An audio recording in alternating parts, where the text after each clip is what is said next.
প্ৰথমতে মই camera person আদিলক এই দুজন যুৱকক দেখুৱাবলৈ অনুৰোধ কৰিছোঁ আৰু কেমেৰা পাৰ্চনে দেখুৱাইছে এই দুজন যুৱক চাইকেলৰ যাত্ৰা কৰিছিলে 19 নৱেম্বৰ যাত্ৰা আৰম্ভ কৰিছিলে আৰু যাত্ৰা আৰম্ভ কৰিছিলে অসমৰ লখিমপুৰ জিলাৰ পৰা আৰু তেওঁলোকৰ যাত্ৰাৰ লক্ষ্যস্থান হৈছে গুৱাহাটী দিছপুৰ অভিমুখে আৰু যুৱকজনে কি কাৰণত ইমান সুদূৰ বাট তেওঁলোকে চাইকেলৰ যাত্ৰা কৰি তেওঁলোকে গুৱাহাটী দিছপুৰ যাত্ৰা কৰিছে আমি তেওঁলোকৰ পৰা জানিব বিচাৰিম প্ৰথমতে আপোনালোকক ইমান সুদীৰ্ঘ বাট আপোনালোকে চাইকেল চলাই অহাৰ কাৰণে প্ৰাগ নিউজৰ তৰফৰ পৰা আপোনালোকক স্বাগতম জনাইছোঁ আৰু আপোনালোকে আহি পালে ইতিমধ্যে ৰূপহীত উপস্থিত হৈছে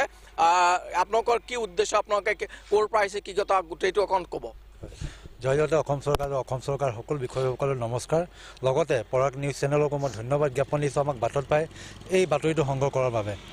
আমাৰ প্ৰথম লক্ষ্য হ'ল আমাৰ একচুৱেলি আমি অনুসূচিত জাতি বাছপুৰ চফাই কৰ্মচাৰী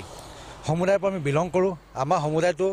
অসমত ব্ৰিটিছ শাসনৰ পৰাই চফাৰ লগত জড়িত হৈ আছে আজি পৰ্যন্ত দেশ স্বাধীন হ'ল আমি আজি পৰ্যন্ত আমি এই চাফ চিকুণৰ কাম অসমত কৰি আহিছোঁ সমগ্ৰ ভাৰতবৰ্ষত কৰি আহিছোঁ ভাৰতবৰ্ষ আমাৰ প্ৰধানমন্ত্ৰী এখন নাৰা আছে যে স্বচ্ছ ভাৰত অভিযানৰ লগত পোনপটীয়াভাৱে চফাই কৰ্মচাৰী অনুসূচিত জাতিসকল লোকসকল জড়িত যিহেতু এই লোকসকল ভাৰতৰ লগতে অসম ৰাজ্যখনত বিভিন্ন কাৰ্যালয়ত অসম চৰকাৰ বা ভাৰত চৰকাৰৰ কাৰ্যালয়বোৰত দীৰ্ঘদিন ধৰি চফাই কৰ্মচাৰী হিচাপে তেওঁলোকে কাম কৰি আহিছে কিন্তু আজি পৰ্যন্ত তেওঁলোকে চৰকাৰীকৰণ হোৱা নাই বহুতসকল লোক 20 বছৰ 25 বছৰ 30 বছৰ পৰ্যন্ত হ'ল তেওঁলোকে আজি 5,000 6,000 টকা বিনিময়ত তেওঁলোকে এই লেতেৰা কামবোৰ কৰিব লগা হৈছে গতিকে অসম চৰকাৰ ভাৰত চৰকাৰ অনুৰোধ কৰিছোঁ যে তেওঁলোকে এই বিষয়টোৰ ওপৰত গুৰুত্ব দি এই লোকসকলক চৰকাৰীকৰণ কৰি তেওঁলোকক নিযুক্তি দিয়ে আপোনালোকে সকলোৱে গম পায় অসমবাসীয়ে গম পায় দেশবাসীয়ে গম পায় যিহেতু কৰোণা মহামাৰী আজি 2 বছৰ ধৰি চলিছে এই চফাই কৰ্মচাৰী লোকসকল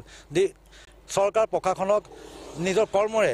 ধুনীয়াকৈ তেওঁলোকক সহায় সহযোগিতা আগবঢ়ালে কিন্তু চৰকাৰে কি কৰিলে তেওঁলোকক নিৰ্দিষ্ট জেগাত দুই জেগাত তেওঁলোকৰ ওপৰত ফুল বৰ্ষণ কৰি তেওঁলোকক হাত চাপি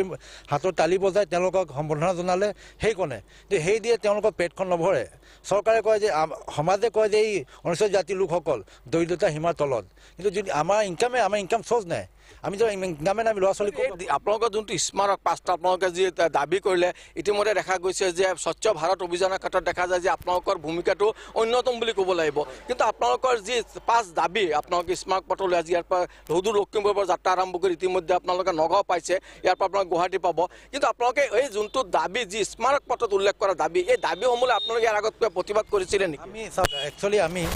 আমি প্ৰতিবাদটো আমি মানে সমাধান বুলি আমি ভাবি নলওঁ নহ'লে আমি ইচ্ছা কৰিলে প্ৰতিবাদ কৰিলোঁ হয় আমি যদি এই মুহূৰ্তে এই ৰাস্তাখন যদি বহি দিওঁ দুইফালে ট্ৰাফিক জাম হ'ব সাধাৰণ জনতাৰ মানে অসুবিধাৰ সৃষ্টি হ'ব আমি অসুবিধা যাতে সাধাৰণ লোকৰ অসুবিধাৰ সৃষ্টি নহয় সেই দিশটো আমি লক্ষ্য ৰাখি আমি নিজে কষ্ট কৰি আমি চাইকেলৰ মাধ্যমটো বাছি লৈছোঁ আৰু আমাৰ যিখিনি অসুবিধা সেই অসুবিধাখিনি দুখখিনি যাতে অসম চৰকাৰৰ ওচৰলৈ আমি দাঙি ধৰিব পাৰোঁ তেওঁলোকক আমি দৃষ্টি আকৰ্ষণ কৰিব পাৰোঁ সেই দৃষ্টি আকৰ্ষণ কৰাৰ দিশত আমি এই চাইকেল যাত্ৰাটো আমি বাছি লৈছোঁ এই দুজন যুৱক আমি পাইছিলোঁ তেওঁলোকে সুদূৰ লখিমপুৰৰ পৰা উপস্থিত হৈছে নগাঁও ৰূপহীহাটত আৰু ইয়াৰ পৰা তেওঁলোকে গুৱাহাটীলৈ যাব আৰু তেওঁলোকৰ যি স্মাৰক পত্ৰখন এই পত্ৰখন